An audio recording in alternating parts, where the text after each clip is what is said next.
తాండాలో ఉండే ఒక గొప్ప మనిషి సమూహం వారు ఎన్నుకొని అతని సమిష్టి కృషితో తాండా సృష్టించబడితే, అయితే ఇంతకు ముందు బంజారా సమాజం వ్యాపారం కోసం దేశం దేశం నుండి తిరిగేవారు. సమాజం బంజారా సమాజం యొక్క వాణిజ్య భారతదేశం అంటారు. అంతటా మాత్రమే కాదు, యూరోపియన్ దేశాలలో కూడా వ్యాపించి ఉండేది. అందువల్ల బంజారా సమాజాన్ని భారతదేశం మొదటి వ్యాపారులుగా పిలుస్తారు. భారతదేశమే జోకోన్ గోర్మాటి భారతదేశమైన వ్యాపారం సికాయి జోగం గోర్మాటి జాత్. భారతదేశపు మొదటి వ్యాపారం వేతగా గోర్మాటి.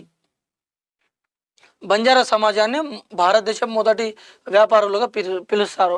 భారతదేశపు మొదటి వ్యాపారులు గోర్మాటి జాత్ బంజారా ఆపండ్. అలాంటి జాత్ आज केवल पार्टी वाला तो मागम कर रहे सुसे एक कुणी అయినా కామెంట్ करो तो रिटर्न केयर होंगे नहीं तमार भूता नायकुलु